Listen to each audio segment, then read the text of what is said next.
मैं पुनः आश्रम वासियों के प्राण संकट में नहीं डाल सकती। मुझे अकेले ही जाना होगा।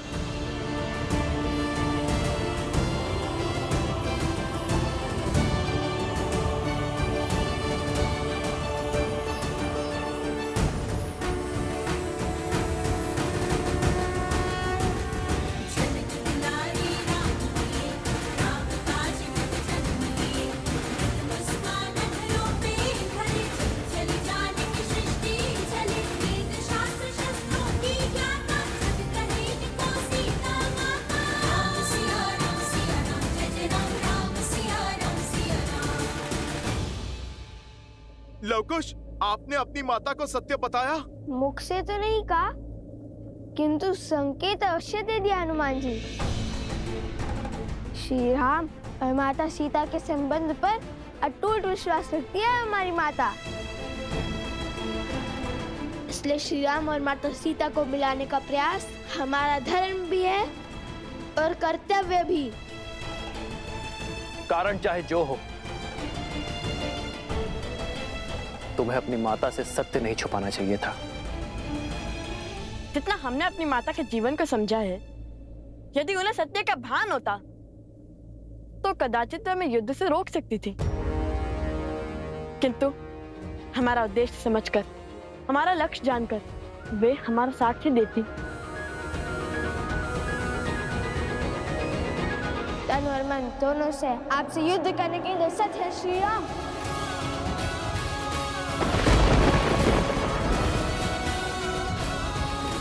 अश्व पकड़कर जो चुनौती ली है, उससे पीछे नहीं हटेंगे लवकुश।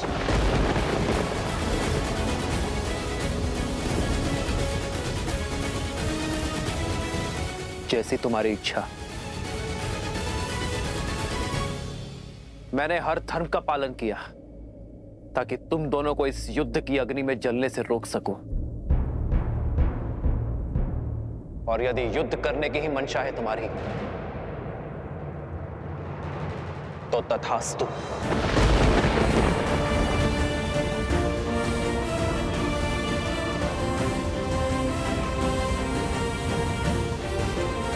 माता, कहाँ हैं आप? पुत्र और पिता दोनों एक दूसरे पर शस्त्र तानने को तत्पर हैं। आ जाइए माता और रोक लीजिए इस विनाश को।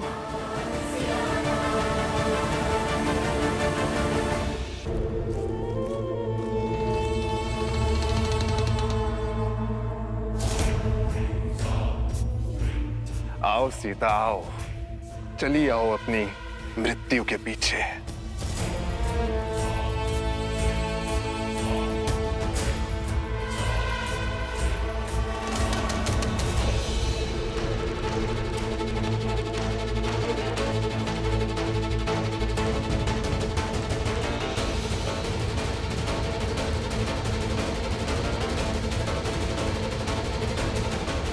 ये भक्षण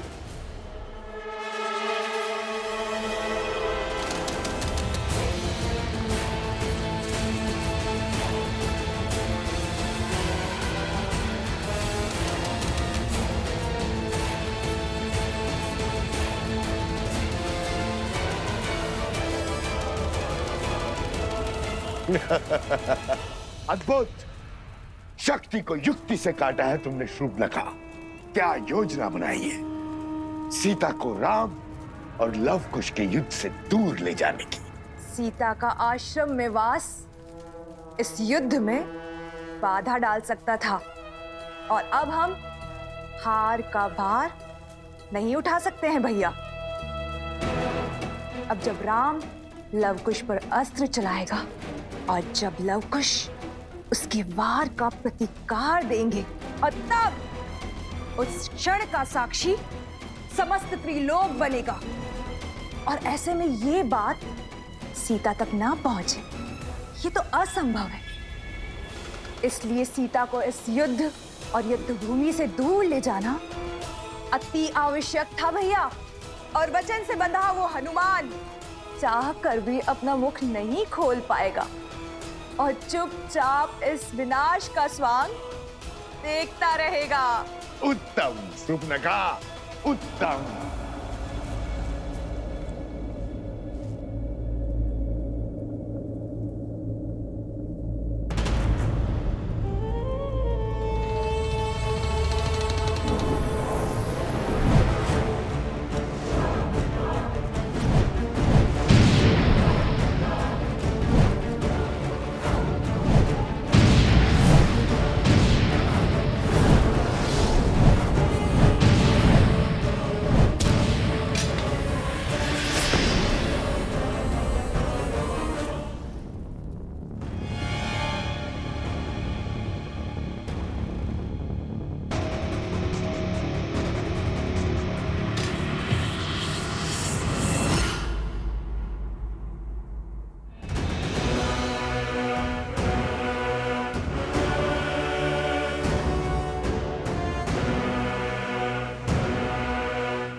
सीता से मेरी शत्रुता बहुत वर्षों पुरानी है।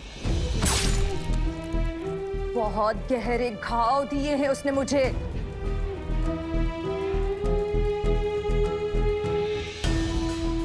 आज मैं उससे अपनी हर पीड़ा, हर दुख, हर कष्ट का प्रतिशोध लूंगी।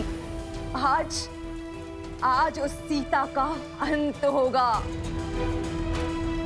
एक साधारण सी स्त्री होकर भी मेरी माया को हराया उसने। मेरे तिरस्कार का कारण बनी वो। मेरे कुल को लील गई और मेरे भ्राता को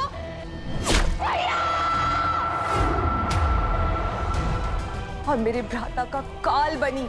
किंतु आज मैं उन सब का प्रतिशोध लूंगी।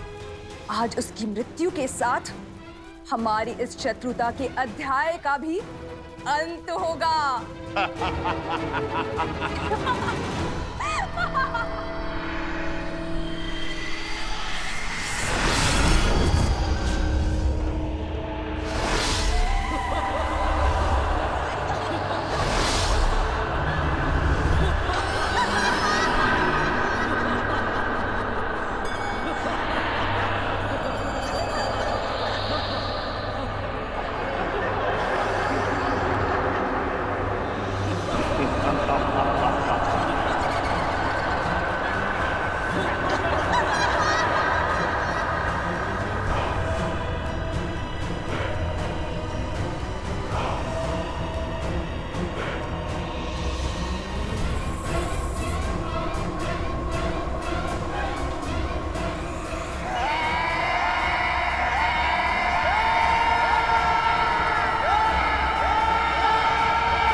श्री राम।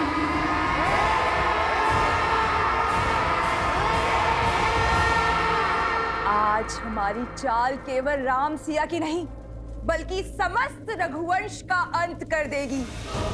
रघुवंश के विनाश का शंखनाद हो चुका है भैया। और अंत के इस अध्याय का आरंभ हो चुका है। रघुकुल ने सदा ही ऋषि मुनियों के हर कार्य को सिद्ध किया है। उनके पूजा पाठ को सुरक्षा का कवच दिया है। रघुकुल का एक भी तीर किसी ऋषि के विरुद्ध नहीं चला है। किसी मुनि के तन को छलनी नहीं किया है। और यदि मैं राजा होकर यह युद्ध लड़ूंगा तो न्याय की हानि होगी।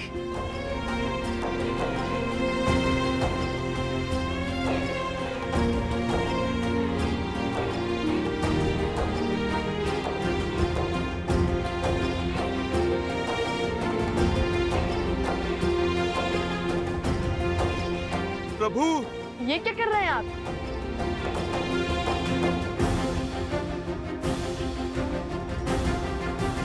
राजा के आभूषण उसकी पहचान होती है, आप ये क्यों उतार रहे हैं?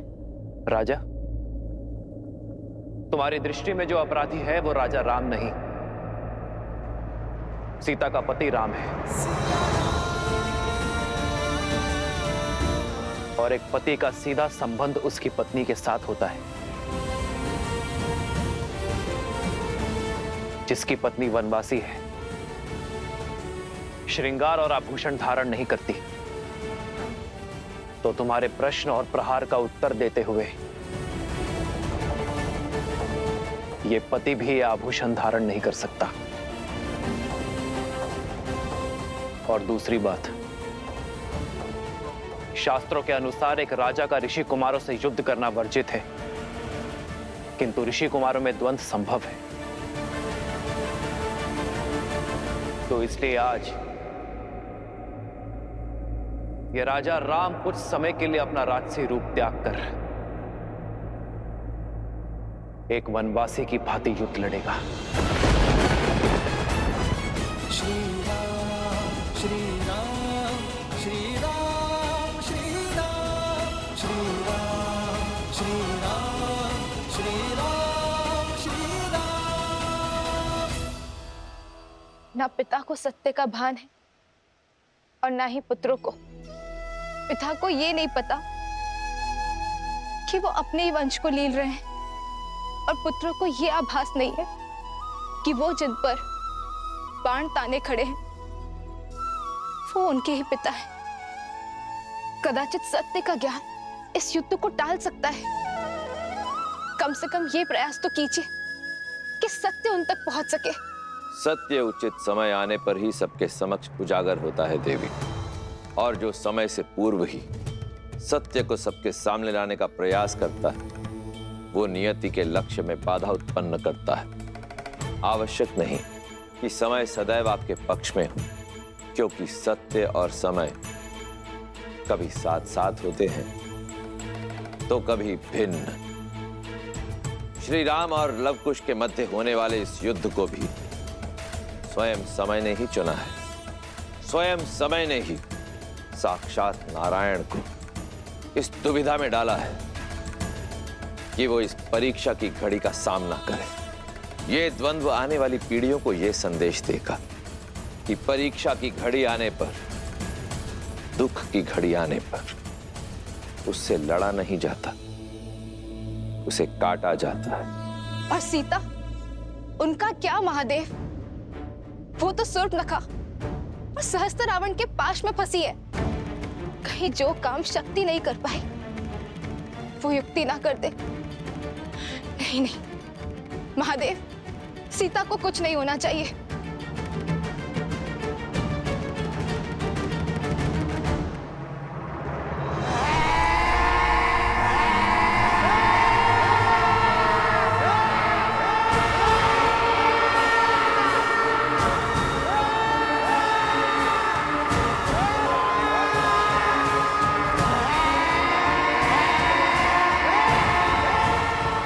अरे, अभी से भयभीत हो गई तुम सीता? अभी तक तो तुमने विध्वंस का दंश झेला ही नहीं है।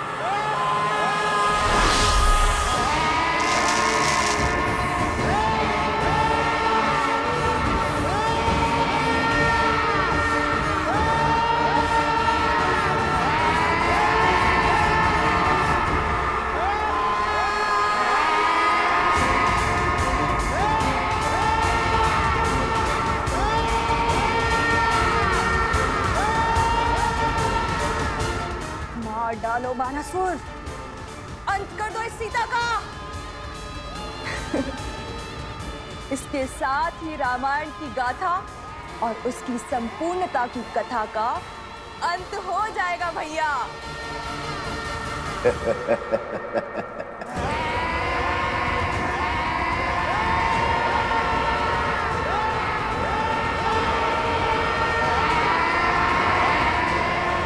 ये दीवारें तो मेरी समीप आ रही है।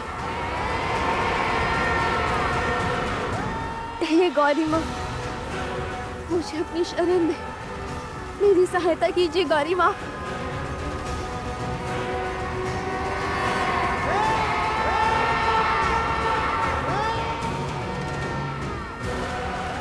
रक्षा करे माँ गौरी, रक्षा करे।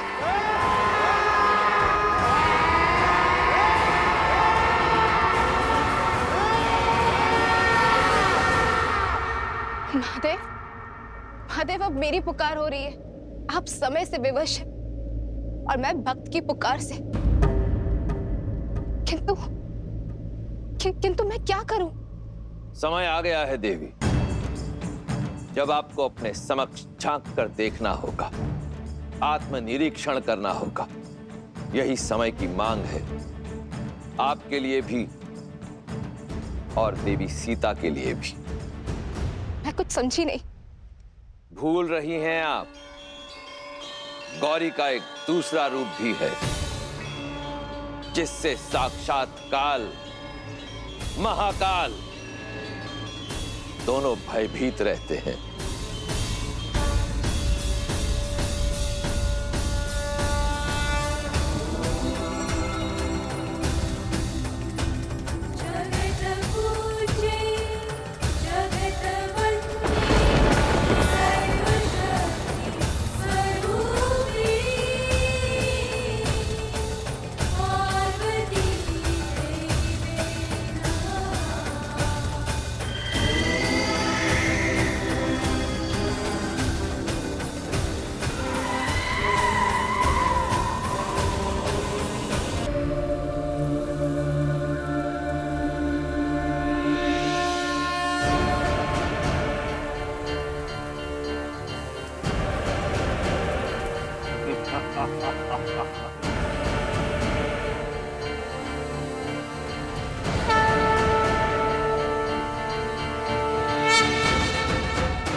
हाँ सम्मा, ये नहीं हो सकता,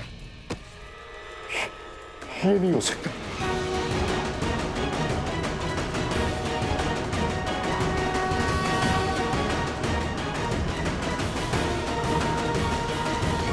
किस चिंता में पड़ गए आप भैया? क्या हो गया आपको? सीता के पीछे देखो, कौन है वो? कहीं कोई नहीं है भैया।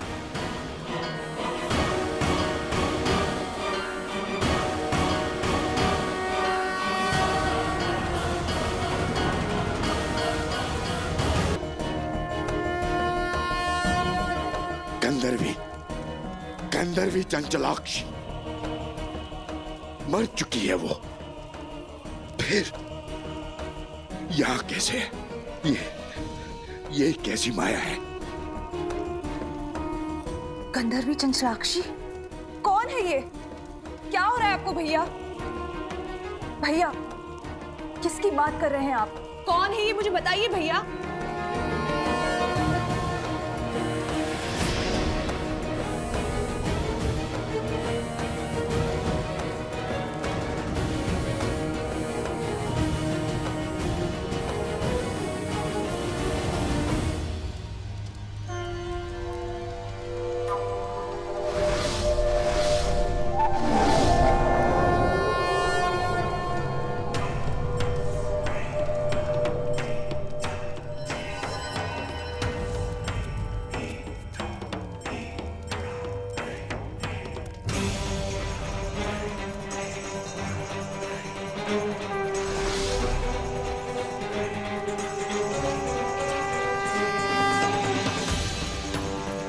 असंभव। चंचलाक्षी लौट कर नहीं आ सकती। नहीं। क्या हुआ? श्री राम रुक क्यों गए? हम पर प्रहार क्यों नहीं कर रहे हैं? कदाचित वो हमारे प्रहार करने की प्रतीक्षा कर रहे होंगे। तो चलिए भैया, माता का नाम लेकर भौमास्त्र से युद्ध आरंभ करते हैं। भूमि देवी की शक्ति हमारे साथ होगी। सच और सोच का द्वंद अनोखा, राम विरुद्ध है राम के नंदन, मोड़ अनोखा आया है कैसा, युद्ध न जाए भौमास्त्र! पिता चाहे रघुकुल का मान, सूरज चाहे सीता सम्मान। ये क्या कर बैठे लवकुश? भौमास्त्र की काट तो ब्रह्मशिरा अस्त्र है, और यदि प्रभु ने ब्रह्मशिरा का आवाहन किया तो लवकुश का ही नहीं, बहुत से जीवों का संहार होगा।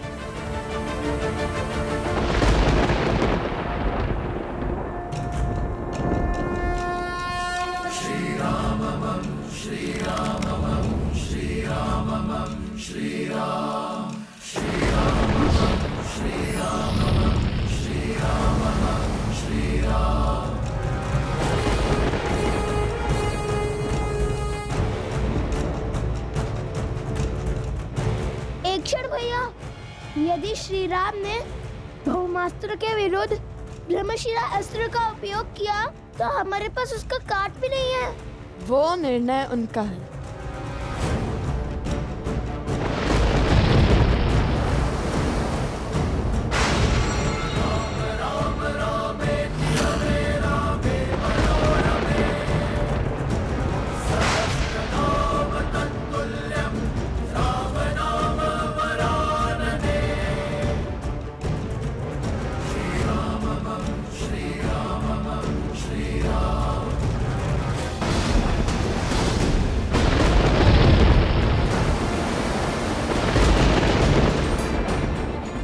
भौमास्त्र!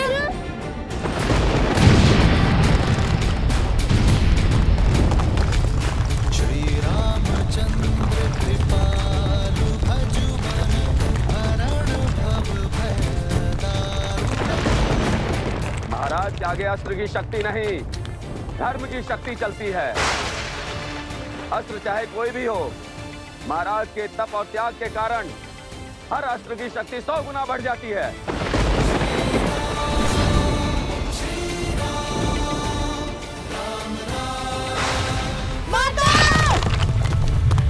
लवकुश!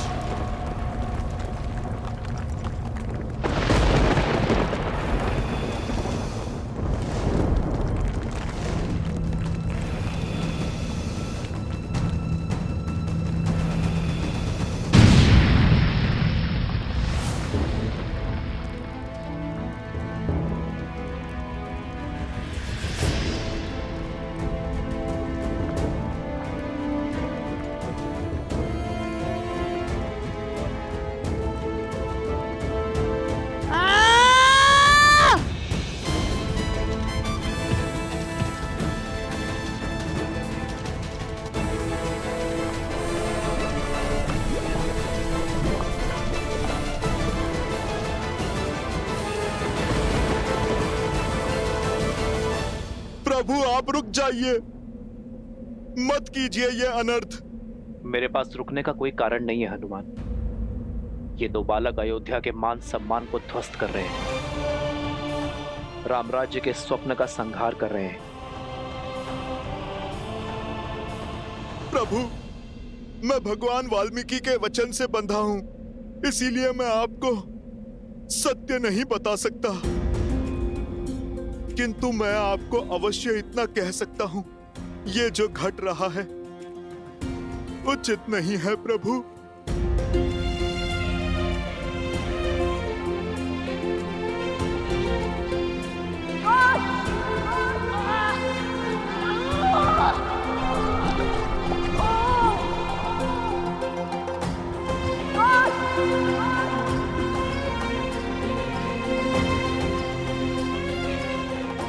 तुम ठीक कह रहे हो हनुमान। जो हो रहा है उचित नहीं हो रहा है, किंतु मैंने लव कुश को अनेकों अवसर दिए। मैं नहीं जानता भविष्य के गर्भ में क्या छुपा है। मैं नहीं जानता कि लव कुश के भाग्य में जीवन है या मृत्यु, किंतु ये इनके स्वयं के कर्म है जिसका फल उन्हें भोगना ही होगा।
कुछ कीजिए भैया, अन्यथा हमारा एकमात्र सेवक भी स्वाहा हो जाएगा।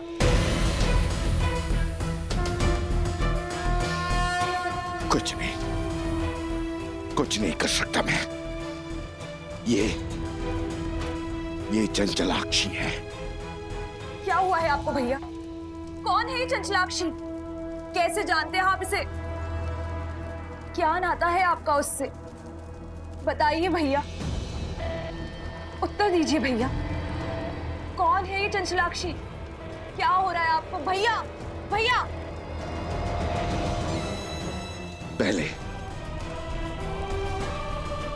पहले बानासुर को बचाना होगा। यदि सीता को मेरा सत्य पता चला तो वो मेरी मृत्यु का भेद भी जान जाएगी।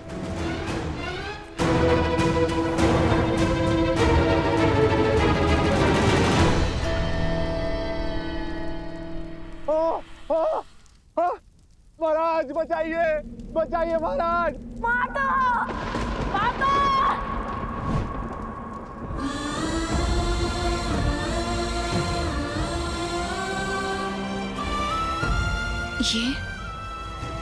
ये सब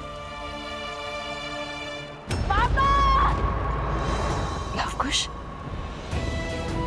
लवकुश, लवकुश, कहाँ हो तुम? कहाँ है लवकुश? लवकुश!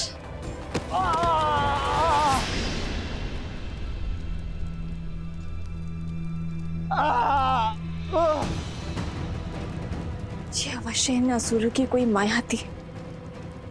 मेरे मंत्र जाप में विघ्न डालकर भाग निकलने की इनकी युक्ति थी। ये मेरे पुत्रों का स्वर नहीं था।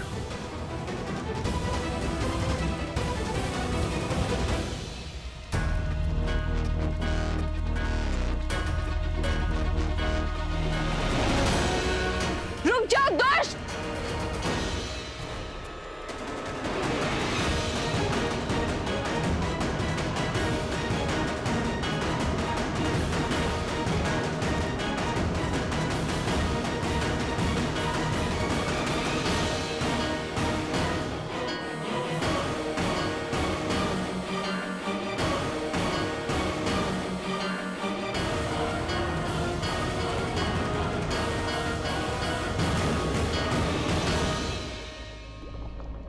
संभाल कर कुश, ये पत्थर तो खिसक रहे हैं।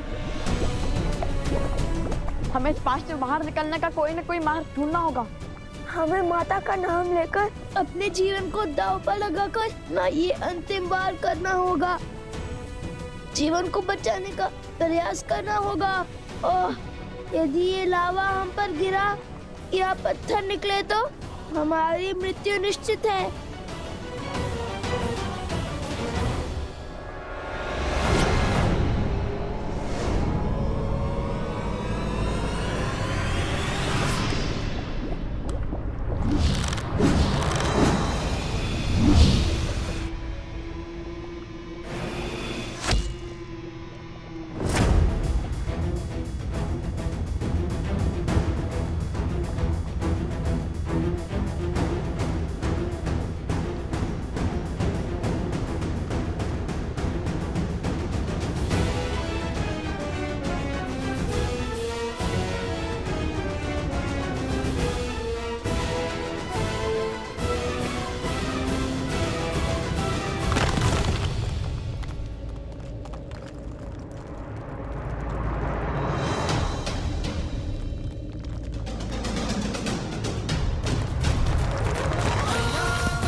अद्भुत।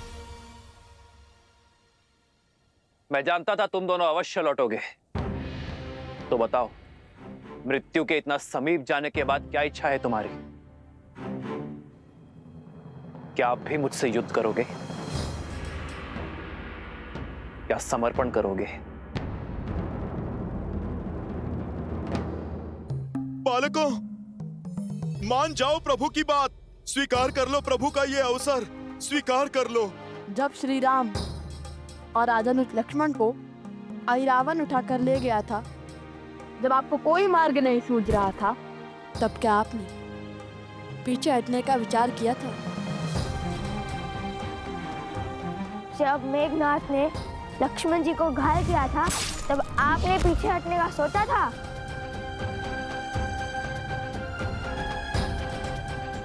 जिनके पास धर्म का साथ होता है, उन्हें पीछे हटने की कोई आवश्यकता नहीं होती बालकों। आपको किसने कहा कि हमने अश्वरोग का धर्म किया है?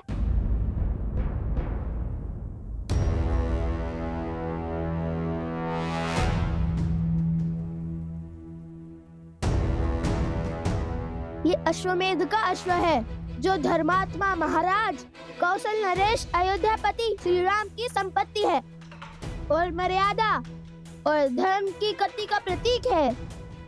जिसने भी इसे रोकने का साहस किया और अयोध्या की चतुरांगिनी सेना से युद्ध को आमंत्रण करेगा।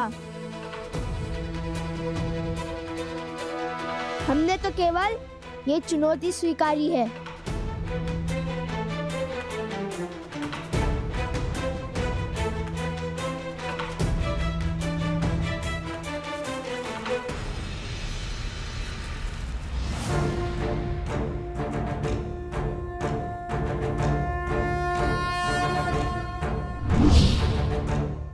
यदि चुनौती ली है तो उसे पूर्ण करने के लिए सच हो जाओ।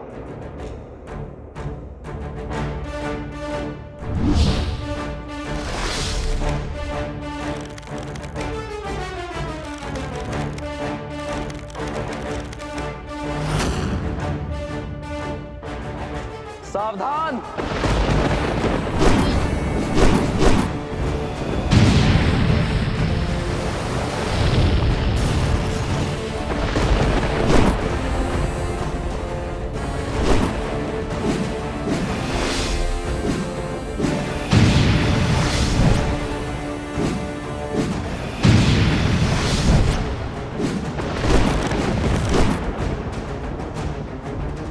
भैया, हमारे बाण तो आधे मार्ग तक भी नहीं पहुंच पा रहे। प्रयास करते रहो कुश।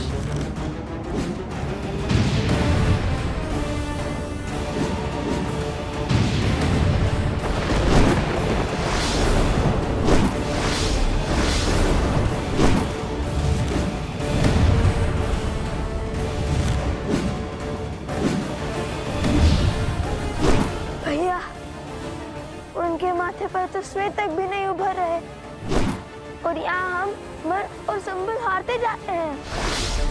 शब्द नहीं, हाथ से चलाओ कुश।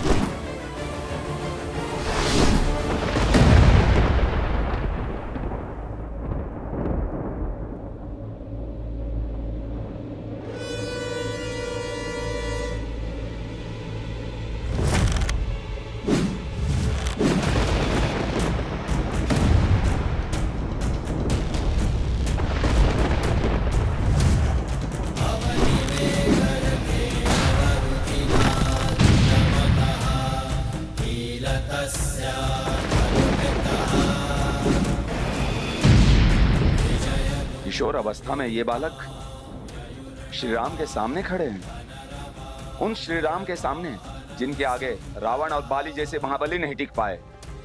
लगता है जैसे श्री राम के समक्ष साक्षात श्री राम खड़े हैं।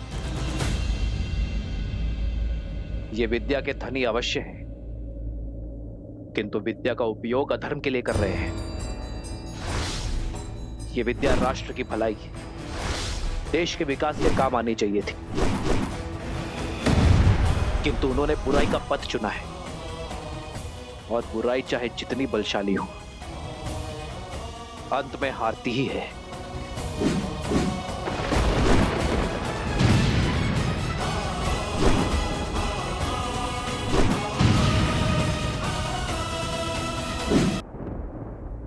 या तो ये बालक आज अपना हट त्यागेंगे या फिर प्राण। रघुकुल रीत सदा चली आई, प्राण जाए पर वचन न जाई।